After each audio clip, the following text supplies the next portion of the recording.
Hello friends, welcome to my channel. Today हम discussing metallic radius. ठीक है, इसके पहले वाले एटॉमिक रेडियस देख लिए, फिर इसके बाद कोवेलेंट रेडियस।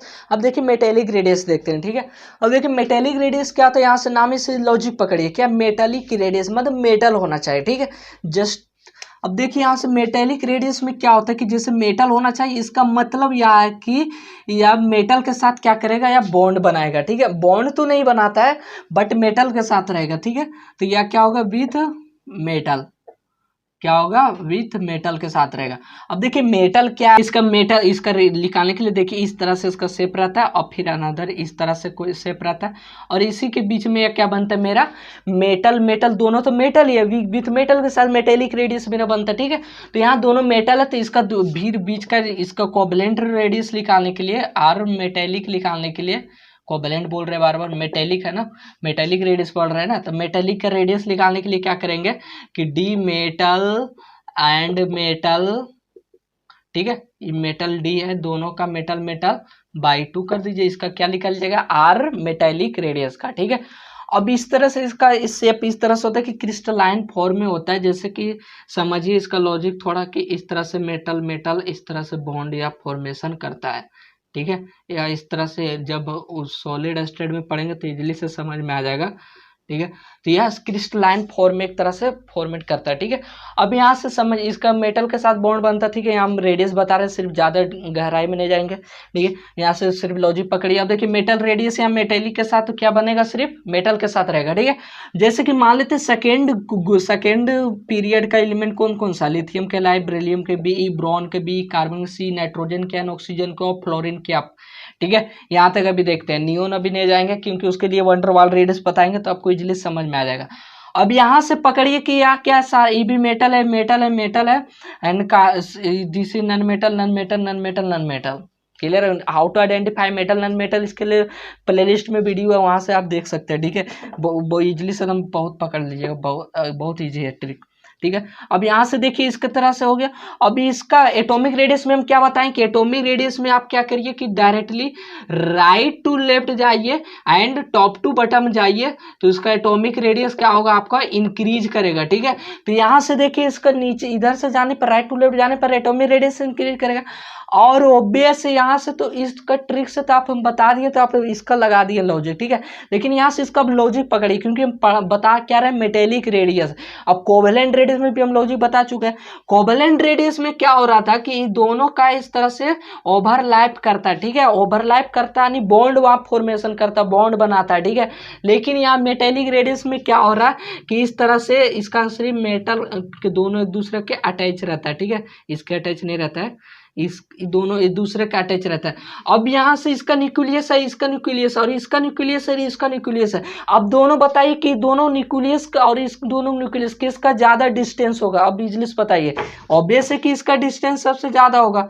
क्यों होगा, क्योंकि इसका देखिए बॉन्ड नहीं बना रहे, सिर्फ अटैचमेंट है। ठीक है, और ये क्या होगा कि थोड़ा ओवरलैप कर गया, बॉन्ड बना दिया जो कि अंदर थोड़ा इसके अंदर घुस गया और ये भी थोड़ा इसके अंदर चल गया, नहीं थोड़ा नजदीक हो गया। ठीक है, जिसके कारण इसका रेडियस क्या हो गया, मतलब कि इसका न्यूक्लियस से बीच के दूरी का एटॉमिक रेडियस का हम डिफिनेशन बता चुके हैं, वहां से इजिली से हम पूरा समझा चुके हैं। ठीक है, कि एटॉमिक रेडियस में हम क्या बताए थे कि जितना न्यूक्लियस के बीच के outermost of shell of electron रहेगा, जितना डिस्टेंस उतना उसका क्या होता है, रेडियस उसका ज्यादा होता है। ठीक है, तो उसी तरह से यहाँ से न्यूक्लियस से बीच का जितना कितना ज्यादा दूरी है, इसका मिनिमम दूरी है। तो इसलिए अगर दोनों में पोल भी देगा आपको कैसे कोई भी कि बताइए मेटेलिक रेडियस का ज्यादा होता है या कोवेलेंट का ज्यादा रेडियस होता है, तो आप बोलिएगा मेटेलिक का सबसे ज्यादा रेडियस होता है। क्यों, क्योंकि वहां में कोवेलेंट क्या बना देता है, बॉन्ड बनाता है। बॉन्ड बनाने पर उसका क्या होता है, डिस्टेंस कम जाता है।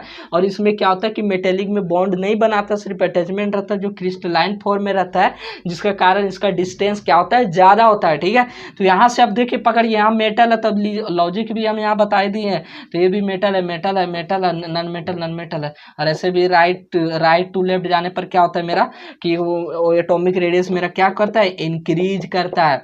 क्लियर है, तो यहाँ से भी लॉजिक पकड़ सकते हैं। ठीक है, कि इसका बीच के डिस्टेंस की दूरी क्या है, मिनिमम है। ठीक है, उसी तरह से थर्ड पीरियड का हम बात कर लेते हैं। थर्ड पीरियड में क्या आता है कि कौन सा आता है मेरा थर्ड पीरियड में, चलाइए तो सोडियम होता है, ठीक है। तो सोडियम है, मैग्नीशियम है, एल्युमिनियम है, सिलिकॉन है, फास्फोरस है, फिर सल्फर है, फिर क्लोरीन है। तो यहाँ से देखिए मेटल है, मेटल है, ये भी मेटल है, मेटल है, मेटल है, मेटल है, सॉरी इधर तो नॉन मेटल हो गया ना, ये नॉन मेटल है। ठीक है। तो इस तरह से इसका atomic radius right to left जाने पर क्या करता है, इंक्रीज करता है। ठीक है। अब इसका डी ब्लॉक में भी अब सारा मेटल, अब डी ब्लॉक का देखते हैं एटॉमिक रेडियस कैसे होता है। ठीक है। यहाँ डी ब्लॉक भी देख लेते हैं, डी ब्लॉक का किस तरह से, जैसे स्कैंडियम से स्टार्ट होता है, स्कैंडियम के साथ टिटेनियम टी, वेनेडियम भी, क्रोमिक सीआर, मैग्नीज, आयरन या फी, आयरन के फी, कोबाल्ट के सीयू, निकेल के नाई, कॉपर के सीयू होता है, जिंक के जेडन होता है। यहाँ से डी ब्लॉक का थर्ड पीरियड से स्टार्ट होता है। ठीक है। अब यहाँ से देखिए इसका सारा क्या है, मेटल है। अब मेटल के साथ अब इजीली से आप क्या करिएगा कि यहाँ से आप क्या करिए कि हम बता चुके हैं कि राइट टू लेफ्ट जाने पर इसका क्या होता है कि एटॉमिक रेडियस मेरा, इतना एटॉमिक रेडियस में बता चुके हैं कि राइट टू लेफ्ट और टॉप टू बॉटम इंक्रीज करता है। ठीक है। तो इजीली से आप यहाँ क्या करिएगा, ऐसे बता दीजिएगा। ठीक है। लेकिन इसमें क्या कि थोड़ा कुछ लॉजिक ऐड होता है। इसमें लॉजिक क्या ऐड होता है कि स्कैंडियम से लेके वैनेडियम तक, क्रोमियम से लेके यहाँ तक, कोबाल्ट तक, निकेल से कॉपर तक, ठीक है, निकेल से सॉरी जिंक तक, तो इसका एटॉमिक रेडियस क्या होता है कि डिक्रीज करता है। और ये ऑलमोस्ट क्या रहता है कि सेम रहता है। ठीक है। क्या रहता है, सेम रहता है। और इसका क्या होता है, इंक्रीज करता है एटॉमिक रेडियस। ठीक है। अब ऐसा क्या फंड आ गया कि ये इंक्रीज करने के लिए सबसे मिनिमम तो जिंक का होना चाहिए, कॉपर का होना चाहिए, और ये डिक्रीज क्यों कर रहा है, ये ऑलमोस्ट सेम क्यों होता है। अब ये सब सारा फॉर्मेशन क्या होता है, ड्यू टू लेंथेनॉइड कॉन्ट्रैक्शन के कारण होता है। कि इसके कारण होता है ड्यू टू लेंथेनॉइड कॉन्ट्रैक्शन के कारण। अब बोलिएगा इसमें लेंथेनॉइड कॉन्ट्रैक्शन कहाँ से आ गया, और ये है क्या लेंथेनॉइड कॉन्ट्रैक्शन। ठीक है। तो ये सवाल तो जरूर आएगा दिमाग में। अब देखिए लेंथेनॉइड कॉन्ट्रैक्शन क्या है, कहाँ कैसे आपको पता चलेगा, अभी लॉजिक यहाँ बताएंगे, वीडियो लेंथी हो जाएगा और यहाँ समझ में नहीं आएगा, क्योंकि इसको लेंथेनॉइड कॉन्ट्रैक्शन बताने के लिए हमको पहले शेल्डिंग इफेक्ट बताना पड़ेगा आपको। शेल्डिंग इफेक्ट जब समझ आएगा तो लेंथेनॉइड कॉन्ट्रैक्शन आपको इजीली से समझ में आ जाएगा। ठीक है। तो इसके लिए हमको यहीं से अभी खाली ड्यू टू लेंथेनॉइड कॉन्ट्रैक्शन लिख देते हैं, और इसके बाद हम वंडर वाल रेडियस बता देंगे।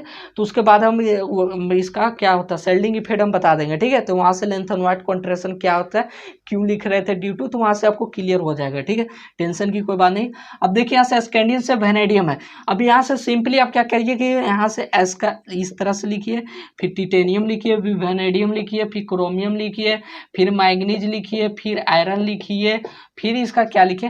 देखिए क्यों ऑलमोस्ट सेम होता है, यहाँ से एक थोड़ा और लॉजिक आप ऐड करके यहाँ से समझ सकते हैं। देखिए इसका D1 होता है, इसका D2 होता है, इसका D3 होता है, इसका D5 होता है D4, लेकिन क्रोमियम क्या एक्सेप्शनली होता है। इलेक्ट्रॉनिक कॉन्फ़िगरेशन बताए में तो उसमें समझ में आ गया होगा अगर लिखे होंगे तो। ठीक है। और इसमें D6 होता है, इसमें D7 होता है, उसी तरह से D8 होता है और D10 होता है, इसका भी D10 होता है। तो देखिए इसका ऑलमोस्ट क्या है, दोनों इंक्रीज कर रहा है। और ये देखिए ऑलमोस्ट 5 और 6 7 दोनों क्या करीबे हैं, इसलिए ऑलमोस्ट क्या होता है, इसका सेम होता है। ठीक है। Atomic radius. तो यहाँ से हम क्या लिखे, आयरन तक लिखे, फिर कोबाल्ट लिखे, फिर निकेल लिखे, फिर कॉपर लिखे और जिंक लिखे। इस तरह से आप लिखते हैं। अगर नहीं कुछ पता होता है, सिर्फ एटॉमिक रेडियस का वीडियो खाली देखे हैं तो सिर्फ इस तरह से कर देंगे, लेकिन यह क्या गलत हो जाएगा। ठीक है। अब देखिए इसमें क्या है कि हम कहाँ क्या बताएं कि chromium and magnesium and iron and cobalt ये सब क्या होता है कि ऑलमोस्ट क्या होता है, एक दूसरे से इक्वल होता है। ठीक है। Atomic radius. अब इसका क्या है कि कॉपर और जिंक का तो इंक्रीज करता है निकेल सब, तो यहाँ से कॉपर और जिंक इंक्रीज कर रहा है, तो यहाँ से अब जिंक को हटा दीजिए, क्योंकि जिंक तो यहाँ सबसे मिनिमम हो गया एटॉमिक रेडियस। अभी इंक्रीज बोला तो इसको इंक्रीज कराने के लिए हम क्या करेंगे 1 2 3, तो यहाँ से इसको जिंक में क्या करिए कि यहाँ जिंक डाल दीजिए। ठीक है। अभी वैनेडियम रहवे करेगा, यहाँ पर जिंक आ जाएगा। क्लियर है। ठीक है। अब यहाँ से इधर से फिर देखिए 1 2 3 सॉरी 1 2 3, तो यहाँ से इसको क्या करिए कि कोबाल्ट को हटा के यहाँ पर कॉपर डाल दीजिए। ठीक है। तो यहाँ से क्या डाल दीजिए आप, कॉपर डाल दीजिए, फिर कोबाल्ट है, फिर निकेल है, देख लीजिए। तीसरा से इसका क्या होता है, एटॉमिक रेडियस इसका चलता है, जो कि यहाँ ऑलमोस्ट सेम हो गया। और कॉपर जिंक का वहाँ तक क्या एटॉमिक रेडियस हाईएस्ट हो गया। एंड इसका क्या हो गया कि फिर इसका डिक्रीज करेगा। ठीक है। कि वैनेडियम सब डिक्रीज करके ऑलमोस्ट। ठीक है। तो इस तरह से इसको एटॉमिक रेडियस इसका थर्ड पीरियड में हम लिखे। अब इसका ग्रुप में चलते हैं। ठीक है। तो इसको ग्रुप में देखिए क्या होता है कि सक्यालय होता है, SCYLA सक्यालय, फिर टी सक्याले का याद रखिएगा, ऑलवेज क्या होता है एटॉमिक रेडियस डायरेक्टली नीचे, मतलब कि डायरेक्टली नीचे बोले तो इसका मतलब होता है कि एल का सबसे ज्यादा, फिर वाई का, फिर स्कैंडियम का, ठीक है। तो इस तरह से इसका एटॉमिक रेडियस चलता है सबसे ज्यादा, ठीक है। और अदरवाइज इसका क्या होता है कि टी करनी होता है, टी भी करनी। अब बोलिए टिप करनी क्या है, ठीक है। तो देखिए टिप करनी क्या होता है, इसका हिंदी होता है, लिख देते हैं, कहाँ लिख दे, यहाँ लिख देते हैं, टिप करनी। अब टिप करनी का मतलब टी आई से टीव हो गया, और भी से वाह हो गया, और सी आर से कर हो गया, एन आई से नी हो गया, टिप करनी, समझ गए। अब इसे डी ब्लॉक में चलता है टिप करनी, ठीक है। अब डी ब्लॉक में टिप करने का मतलब यहाँ से क्या हो गया कि इसका पूरा लिख दीजिए, क्या चीज एटॉमिक इसका आइटम लिख दीजिए सारा। तो स्कैंडियम से टी जरा हाफ, टी जरा हाफ, वे ने भी क्या किया, टन बजाया, कर्मो।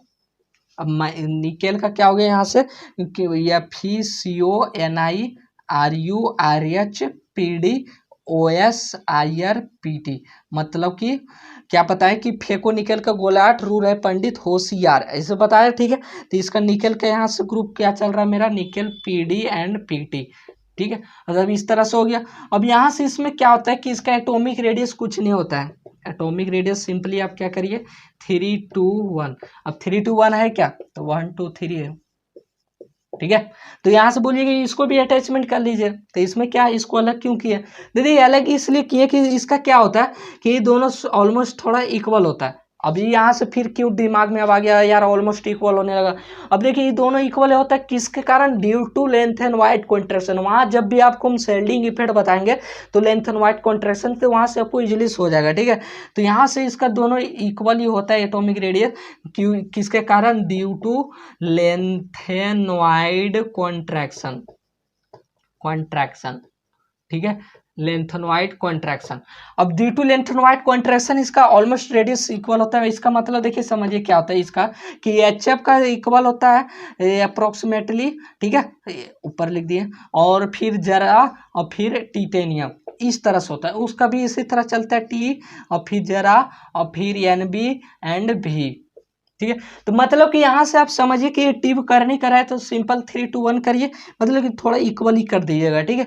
ऑलमोस्ट इसका इक्वली ग्रेटर ही होता है, ठीक है, लेकिन थोड़ा इक्वली होता है due to lanthanide contraction. वहाँ बताएंगे तो आपको क्लियर वहाँ से हो जाएगा कि क्यों ऐसा होता है, ठीक है। तो यहाँ से इसको क्लियर हो गया। अभी इसका अदर इसका क्या कौन सा एलिमेंट बच गया वो देखते हैं। जैसे कि डी ब्लॉक में तो सारा ग्रुप को एलिमेंट को लेना पड़ेगा, ऐसा थोड़ी है कि नहीं लेंगे, ठीक है। तो देखिए स्कैंडियम हो गया मेरा।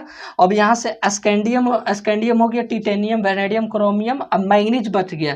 तो मैग्नीज, फिर मैग्नीज के आयरन बच गया, और कोबाल्ट नहीं हुआ, कोबाल्ट भी बच गया, निकेल हो गया, और कॉपर एंड जिंक बच गया, ठीक है। इतना के लिए तो 3, 2, 1 हो गया टिप करनी है एटॉमिक रेडियस। बट अदरवाइज इसका हो गया तो इसको क्या करेंगे, तो मैंने तीसरी की और phaco FeCO Ni RuRH, phaco निकल के गोलाट रूर पंडित होशियार, ठीक है, एंड कॉपर AgAu को लूटा, जिंक कैडियम पारा को पीटा, ठीक है।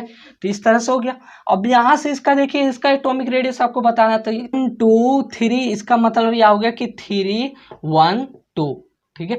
3, 1, 2 क्या हो गया, इसका एटॉमिक रेडियस का इसका ऑर्डर हो गया 3, 1, 2। और अदर जो टीवी करने हो रहा था वह क्या हो रहा था, एटॉमिक रेडियस 3, 2, 1, और इसका क्या होता है 3, 1, 2। मतलब कि 3 का मतलब ये वाला सारा एलिमेंट आएगा, पहले Re आएगा, फिर फर्स्ट आएगा मैग्नीज आएगा, और फिर सेकंड आएगा तीसरी आएगा, ठीक है। उसी तरह से सारा एलिमेंट उसी तरह से होगा 3, 1, 2। पहले ये वाला होगा, ये वाला ग्रुप, फिर ये वाला ग्रुप, फिर बीच वाला होगा, ठीक है। तो इस तरह से चलता है मेटेलिक रेडियस, ठीक है। तो यहाँ से मैंने डी ब्लॉक का सारा क्लियर कर दिया मेटेलिक रेडियस कि स्कैंडियम से लेके स्कैंडियम भी इसमें अटैच कर सकते हैं, ठीक है। तो स्कैंडियम भी कर दीजिए 3, 2, 1। तो जो भी चलता है साकियाले और टीबी करनी। तो यहाँ से मैंने डी ब्लॉक में सारा एलिमेंट को क्या किया कि बता दिया, मेटेलिक रेडियस में सारा डी ब्लॉक है और जितना मेटल है इसी तरह से चलता है, ठीक है। अब नेक्स्ट इसमें देखेंगे और नेक्स्ट वीडियो में वंडर वाल रेडियस, ठीक है। फिर मिलते हैं नेक्स्ट वीडियो साथ। जय जय भारत, टेक केयर।